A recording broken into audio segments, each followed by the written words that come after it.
Tema sobat kali ini berbeda nih dari sebelumnya. Di sini kita udah mengundang Mas Fajar Halo, Assalamualaikum. dan Mbak Lalita Halo. dengan tujuan mengetahui pendapat dari perspektif pribadi Mas Fajar dan Mbak Lalita sebagai seorang ikhwan dan akhwat. Oke, langsung aja ke pertanyaan. Kira-kira gimana nih pendapatnya mengenai feminisme atau kesetaraan gender? Bisa dimulai dari Mbak Lalita dulu nih. Oke, makasih pertanyaannya, Far. Kalau buat aku sendiri ya, sebagai cewek, kesetaraan gender tuh menurutku pemahaman yang apa ya, yang bisa menyeimbangkan antara laki-laki dan perempuan. Dimana hak hak perempuan itu bisa apa ya, bisa disuarakan gitu. Ketika mereka ingin menyampaikan opininya, ketika mereka ingin menyampaikan sesuatu apa yang menjadi apa namanya pertimbangan mereka, keputusan mereka itu didengar. Jadi menurutku terutama di dunia pendidikan, kemudian juga sosial, karir, pasti kesetaraan gender ini benar-benar dibutuhin karena sebenarnya perempuan itu punya kesempatan yang sama, terus juga dia harus didengarkan karena dia bisa menyuarakan sesuatu yang mungkin bisa lebih gitu loh dari lawan gendernya gitu. Mungkin dari aku gitu sih, Far. Oke, Masya Allah sudah mendengar pendapat dari Mbak Lalita nih tentang kesetaraan gender. Bisa dilanjut ke Mas Fajar. Kira-kira pendapat dari Mas Fajar gimana ya? Oke, makasih atas pertanyaannya ya. Jadi kalau menurutku pribadi ya, ini kesetaraan gender tuh menurutku suatu hal yang baik. Kenapa? Karena emang dari zaman Rasulullah, sebenarnya Rasulullah tuh menjadi pelopor utama untuk adanya kesetaraan gender ini. Karena yang kita tahu pada zaman jahiliyah dulu itu apa ya istilahnya sifat patriarkik itu sangat sangat sangat melekat gitu sampai apa perempuan-perempuan atau akhwat-akhwat itu nggak bisa bersuara gitu. Nah, tapi di sini kalau membahas kesetaraan gender tuh sebenarnya dilihat dulu dari sudut pandang mana dulu gitu. Soalnya ya apa ya? Soalnya ada batasan lah menurut menurut Islam gitu. Itu sih mungkin dari aku. Oke, setelah mendengarkan pendapat dari Mas Fajar dan Mbak Lalita, bisa disimpulkan nih, kalau dari Mbak Lalita itu penting banget kesetaraan gender karena itu berguna untuk hak-hak wanita tentang mengutarakan pendapat di perkuliahan, karir, pendidikan, dan lain-lain. Jadi tadi di zaman Nabi sendiri sudah ada, tapi eh, itu punya batasan tersendiri. Oke, lanjut ke pertanyaan berikutnya nih. Kalau sudah mendengarkan pendapat dari feminisme, lawan dari feminisme itu kan patriarki. Kira-kira gimana nih pendapatnya mengenai patriarki sendiri? Bisa dimulai dari Mas Fajar. Oke. Silahkan. Kalau kita lihat arti dari patriarki sendiri kan berarti kan apa ya istilahnya ikhwannya itu dominan kan daripada akhwatnya. Sedangkan dari sudut pandang Islam itu ada juga seperti ada dalil dari hadis Rasulullah itu ar-rajulu qawwamuna 'alan nisa. Jadi sebenarnya laki-laki itu adalah pemimpin dari perempuan. Nah, tapi dalil ini itu dalam konteks tertentu gitu. Jadi nggak bisa disamaratakan. Misalkan dalam hal pendidikan, dalam hal karir itu yang harus dominan laki-laki bukan bukan kayak gitu juga. Jadi tetap harus ada kesetaraan gender tapi dalam bidang-bidang tertentu lah gitu kalau menurutku.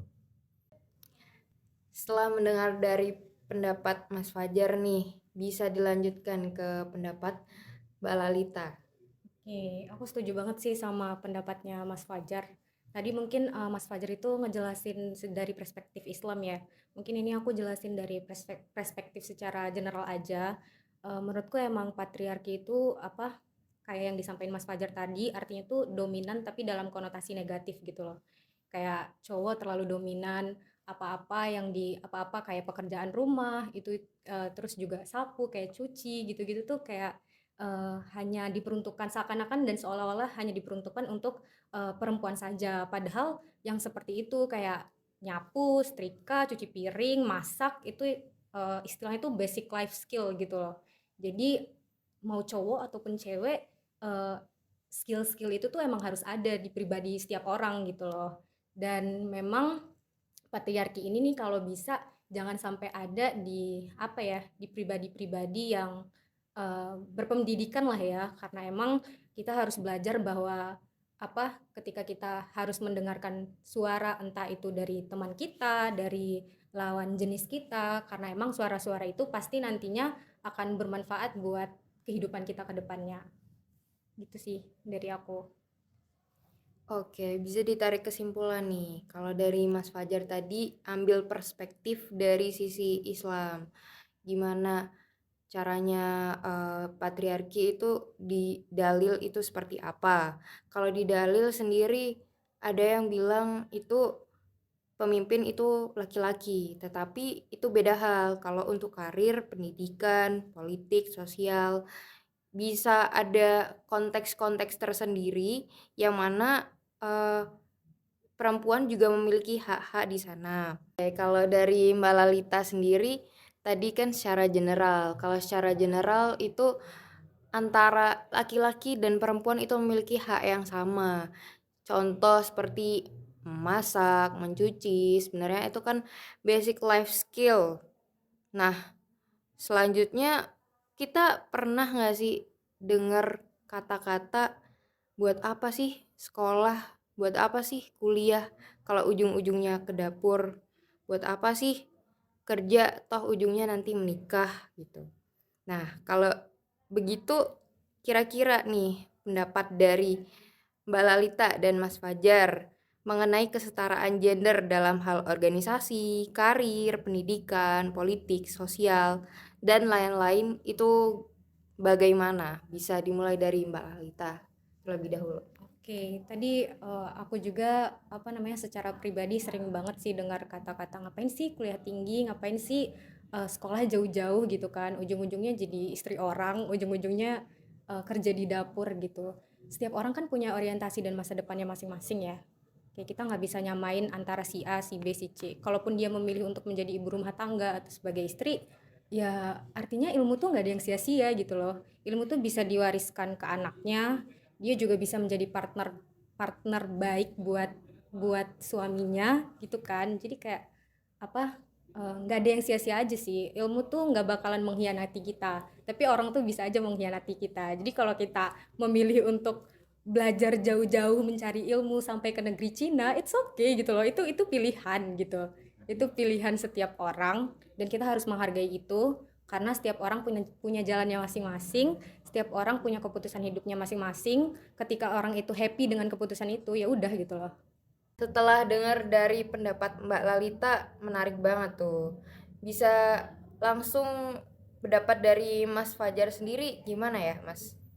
Ya, kalau menurutku dari kesetaraan gender ya, kesetaraan gender kalau misalkan dipandang dari organisasi, menurutku perlulah ada kesetaraan gender gitu. Tapi tetap ya, karena kita berpegang teguh pada apa ya, pada syariat Islam gitu kan, yang dalilnya tadi itu jelas gitu bahwa laki-laki itu adalah pemimpin dari perempuan gitu. Jadi ya apa ya istilahnya, kalau dari organisasi, kalau pendapatku pribadi itu lebih dominan ke em, mendingan yang jadi pemimpin, misalkan yang jadi ketua atau mungkin menurutku lebih cocok adalah laki-laki atau ikhwan lah daripada akhwat gitu. Aku boleh interupsi nggak? Ya boleh, gimana tuh? Tapi kalau semisal apa namanya cewek ini punya kapabilitas yang keren banget gitu kan, terus juga dia punya apa namanya critical thinking, punya jiwa kepemimpinan, dia juga bisa mengayomi, merangkul, yang mungkin apa ya dia bisa membuktikan bahwa sebagai cewek dia juga bisa menjadi seorang pemimpin gitu.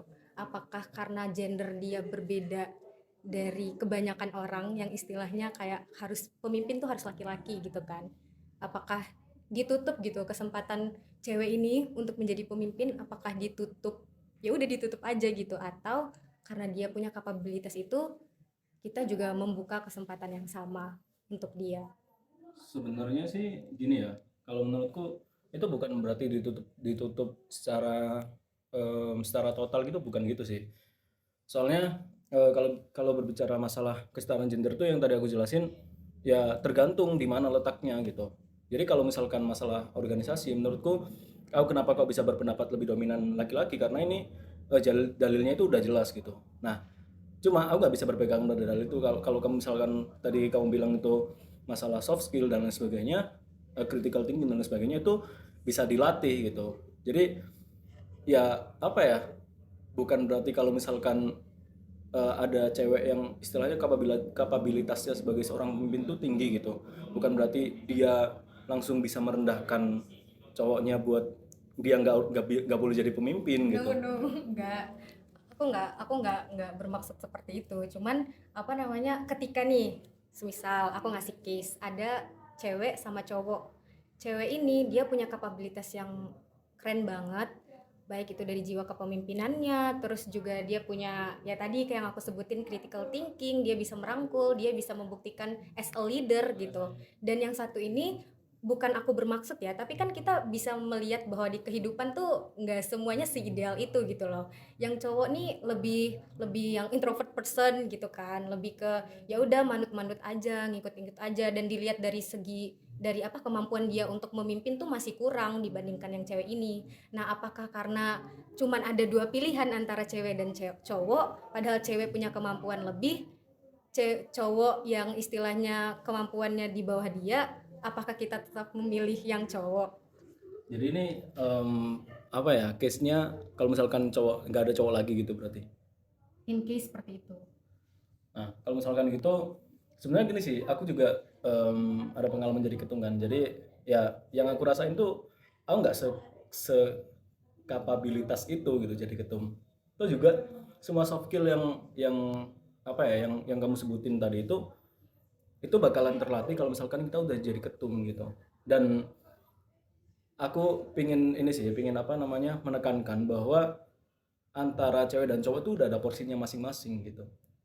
Tapi gini, tapi aku tetap setuju sama kesetaraan gender, cuma dalam kondisi misalkan case-nya organisasi, misalkan yang cowoknya jadi ketum, yang ceweknya jadi wakil, itu kan masih bisa kan? Karena kenapa? Karena kalau case-nya adalah organisasinya Islam, kita nge-reach akhwat tuh sulit gitu. Jadi ya perlu ada istilahnya, ada apa ya, yang mengetuai di akhwat gitulah, yang itu jadi jembatan jembatan ketum untuk apa namanya, berbicara sama pengurus yang akhwat gitu.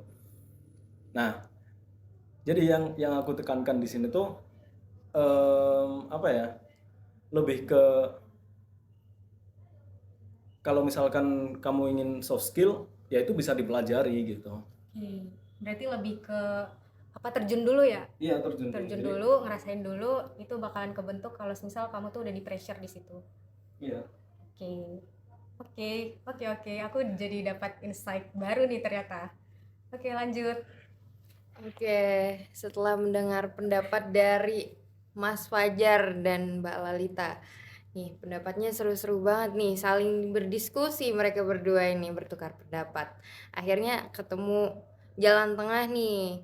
Ya, ternyata setiap orang itu memiliki perspektif masing-masing. Jadi, gimana caranya kita menerima pendapat-pendapat tersebut? Oke, lanjut ke pertanyaan berikutnya nih. Kalau dari Mas Fajar dan Mbak Lalita, kira-kira pernah nggak sih melihat budaya patriarki atau bahkan pernah merasakan sendiri? Kira-kira pendapatnya gimana? Boleh dimulai dari Mas Fajar dulu. Oke, kalau menurutku gini sih, budaya patriarki itu menurutku gak baik ya. Karena kalau misalkan ada sekelompok orang atau mungkin ya mungkin di daerah tertentu yang em, ada yang dimana ada budaya patriarki, itu berarti dia masih belum mencontoh akhlak Rasulullah, dimana udah jelas bahwa di zaman Rasulullah itu berusaha menghilangkan budaya-budaya jahiliyah, termasuk budaya patriarki itu gitu. Nah, tapi tetap yang aku jelasin tadi ya, sesuai sama porsinya masing-masing. Gitu sih menurutku. Oke, setelah mendengar pendapat dari Mas Fajar, bisa langsung nih dari pendapat Mbak Lalita gimana? Oke, kalau ditanya terkait kasus patriarki ya, Aku hanya pernah mendengar, nggak pernah melihat, karena memang apa namanya keluargaku tuh nggak gitu gitu. Tapi aku sering banget dengerin curhatan dari teman-temanku bilang kayak, kenapa sih cewek kayak tadi kayak pertanyaanmu, kenapa sih cewek harus sekolah tinggi-tinggi, kenapa sih cewek harus sekolah jauh-jauh, kenapa harus apa namanya harus berjuang sekeras itu gitu loh, padahal endingnya juga di dapur gitu kan. Nah, itu menurutku salah satu budaya patriarki yang emang udah mendarah daging kali ya di Indonesia gitu kan. Tapi aku sendiri jujur aku sependapat sama kayak Mas Fajar, patriarki itu kalau boleh nggak ada gitu loh. Anggaplah setiap orang itu punya kesempatan, punya hak, punya kewajibannya masing-masing, sesuai porsinya masing-masing. Kalau dia tahu kewajibannya, dia bakalan menjalankan sesuatu tuh dengan sesuai dengan kewajibannya aja gitu loh. Apa yang jadi tanggung jawab dia ya udah jalanin sesuai tanggung jawab kamu gitu. Yang penting jangan dilebih-lebihkan, yang penting jangan dikurang-kurangkan. Kalau terkait hak ya udah, selama cewek itu punya kemampuan, balik lagi ke ini perspektif pribadi aku, selama itu dia punya kapabilitas, punya kemampuan, dan dia bisa menunjukkan value-nya, ya dia bisa menjadi apa aja yang dia mau gitu, dalam hal positif ya, ini dalam hal positif gitu, entah itu di karir, organisasi, pendidikan, gitu sih kalau dari aku. Setelah mendengar pendapat dari Mas Fajar dan Mbak Lalita nih, langsung ke close statement mengenai kesetaraan gender. Boleh, silahkan Mbak Lalita. Oh, aku dulu nih. Oke. Buat aku, kesetaraan gender itu, kalau misal tadi dapat insight baru dari Mas Fajar, ternyata Nabi itu sudah memperjuangkan kesetaraan gender tuh dari lama gitu loh. Dan apa namanya, Islam juga spesialin gitu loh tentang cewek, bahkan itu dibuat surah sendiri gitu tentang cewek. Jadi apa namanya, jangan sampai cewek yang merendahkan harga dirinya sendiri. Ketika Islam sudah melindungi dia, ketika Islam sudah menetapkan batasan-batasan untuk dia dan membuka kesempatan seluas-luasnya untuk dia berkembang dalam hal positif, ya udah, lakukan itu, jalankan hakmu, tapi orientasinya tetap untuk agama, keluarga, ya negara. Itu sih poinku. Oke, kalau dari statementnya Mbak Lalita seperti itu, gimana nih dari statement Mas Fajar? Setujukah atau ada statement lain? Oke, kalau dari aku pribadi ya setuju sih yang tadi dibilang Lalita ya. Oke, tadi kan pertanyaannya kan terkait organisasi, pendidikan, sosial dan lain-lain ya. Ini aku mau ngasih pandangan juga sih kalau mungkin dari dari segi pernikahan ya udah misalkan udah berumah tangga gitu kan. Nah, itu pasti mau mau gak mau ya cewek itu nurut ke cowoknya gitu. Maksudnya istri itu nurut ke suaminya gitu. Nah, yang aku maksud em, apa namanya? Sesuai porsinya itu di sini gitu. Jadi kalau misalkan dia posisinya jadi istri ya mau gak mau memang harus nurut sama suami. Ini dalam konteks kebaikan lah ya. Kalau misalkan dalam hal yang tadi aku sampaikan organisasi, pendidikan, sosial itu mereka masih bisa em, apa ya? Mereka masih bisa memiliki Perbedaan kemampuan pendapat. kemampuan yang lebih lah mungkin. Oh, perbedaan kapabilitas gitu Ya, ya. masih masih bisa menyamakan sih, justru menyamakan kapabilitas ya sih. Bener bener bener. Iya, Bener sih. soalnya kan misalkan dalam pendidikan nggak mungkin yang cowok aja dong yang dominan, cewek juga bisa kali gitu kan. Betul, karena Tapi ya, pendidikan itu ya itu ya, haknya semua ya hak semua orang. orang gitu. Benar. Karena emang baik cowok maupun cewek, ikhwan maupun akhwat sama-sama hamba Allah gitu. Dan yang dinilai itu bukan dari mana yang paling yang kapabilitasnya paling baik, tapi karena sama-sama hamba Allah yang dinilai juga. Ini kalau dalam konteks Islam ya kedekatan sama Allah itu sih, maksudnya ya ketaatan sama Allah itu. Kan dari aku cukup sekian. Oke nih, sebelumnya udah dengar pendapat kira-kira feminis itu apa, feminisme itu gimana, terus kesetaraan gender, karir, pendidikan, organisasi, politik, dan lain-lain. Terus juga ada bahas tentang alpha woman yang memiliki sifat dominan, kepemimpinan, kritis. Terus juga sering dengar budaya patriarki. Terus juga udah dengar dari close statement dari Mas Fajar dan Mbak Lalita nih. Kalau bisa disimpulkan, Nabi udah memperjuangkan kesetaraan dari lama, dibuat surat tersendiri nih bahkan An-Nisa. Jangan sampai perempuan merendahkan dirinya sendiri selama ada kesempatan. Jalankan hak-hak tersebut. Nah, Mas Fajar setuju nih dengan adanya surat tersebut. Allah sudah mengistimewakan perempuan. Dengan keistimewaan tersebut, dengan harapan bisa memiliki kesempatan yang sama. Kita udah dengerin tuh keseruan pembahasan antara patriarki dan feminisme. See you on the next video.